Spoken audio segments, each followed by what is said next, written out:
The summer Yuki returned home, everything felt familiar in a way that almost surprised him. After a full year of city noise, tight schedules, and constant motion, the countryside greeted him with a quiet confidence, as if it had been waiting patiently for his return. The air felt softer, the days seemed longer, and from the moment he stepped through the gate, the pace of his thoughts began to slow. Uncle Kanpaku welcomed him with the same steady smile Yuki remembered from childhood, while Aunt Ririko's gentle voice carried a warmth that immediately put him at ease. Nothing about them felt rehearsed or forced. Their care was simple, unspoken, and deeply sincere. It was the kind of kindness that doesn't ask questions or demand explanations. For Yuki, that familiarity brought a sense of peace he hadn't realized he'd been missing. Yuki found himself drawn back into the rhythm of village life. Mornings arrived without alarms. Conversations weren't rushed. Even silence felt meaningful. Compared to the city, where everything competed for attention, this place allowed space for reflection. Watching Uncle Kanpaku tend to small daily tasks with patience and consistency reminded Yuki that fulfillment didn't always come from ambition or speed. Sometimes it came from balance. And Ririko embodied that balance in her own quiet way. She spoke gently, listened carefully, and moved through each day with calm assurance. To Yuki, she represented something rare, an example of grace, shaped by experience, not performance. Her kindness wasn't loud or dramatic. It was steady, dependable, and sincere. In his mind, she became a symbol of the values he admired, but struggled to maintain in his own fast-moving life.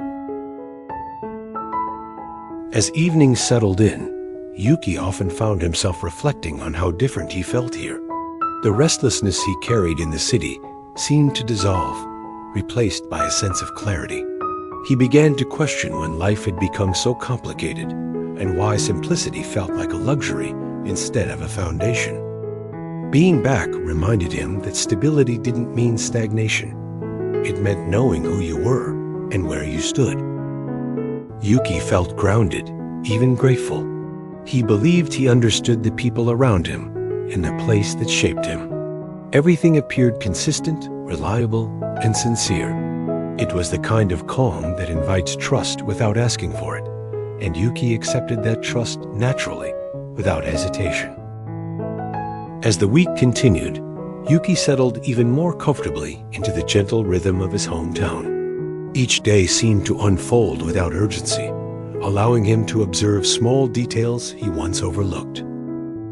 The way sunlight filtered through the trees in the afternoon, the quiet exchanges between neighbors that required few words.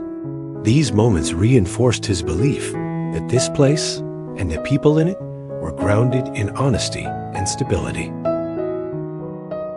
Uncle Kanpaku remained a steady presence, offering advice only when asked and never forcing his views. Aunt Ririko, on the other hand, expressed care through thoughtful gestures rather than conversation. A prepared meal at the right moment, a gentle reminder to rest, or a warm glance that conveyed understanding without explanation. To Yuki, these acts seemed to confirm the image he held of her.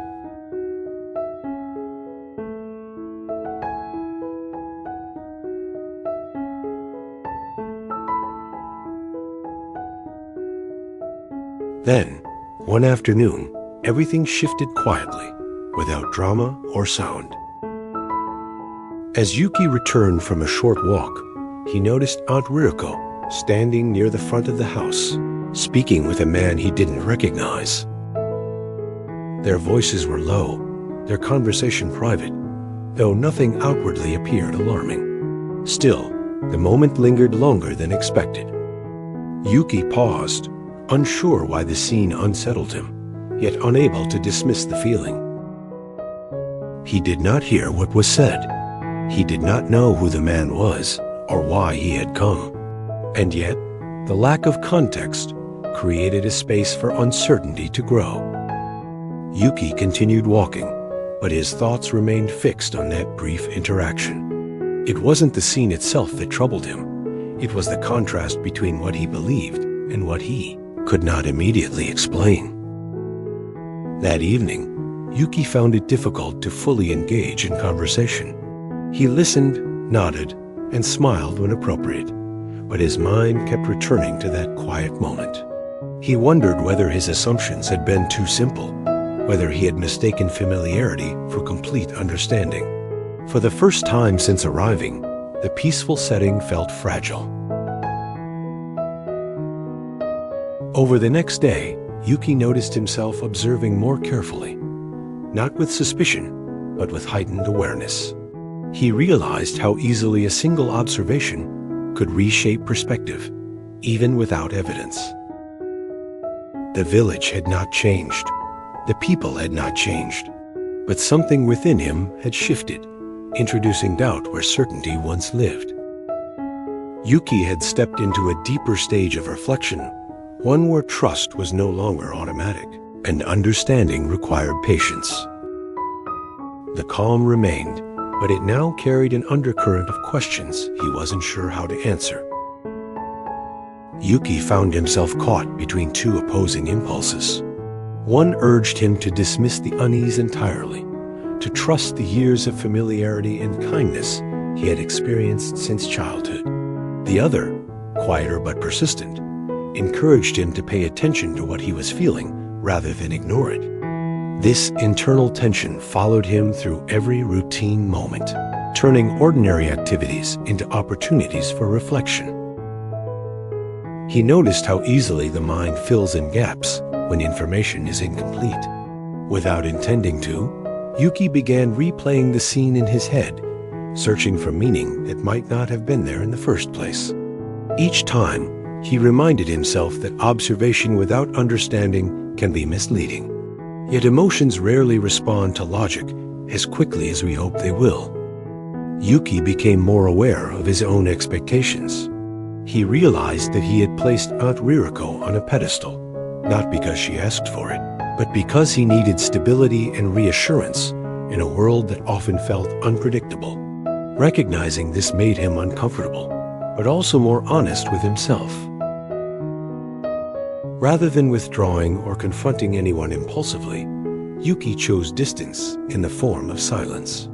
In those moments, Yuki began to understand that uncertainty is not a failure, it is a stage of growth. Yuki no longer felt the need to resolve everything immediately. The discomfort remained, but it had softened into curiosity rather than judgment. He started to accept that people, even those we admire deeply, exist beyond our limited perceptions. This realization did not diminish his respect.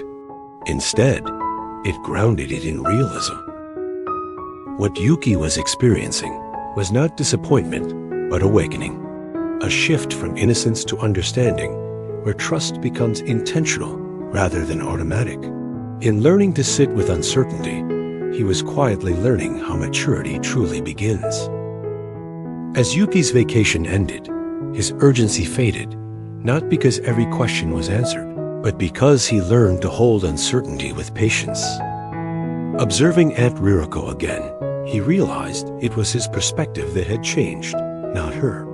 He understood that trust requires humility and the courage to admit we never see the full picture. A quiet moment with Uncle Kanpaku grounded him, teaching that maturity lies in thoughtful response, not quick judgment.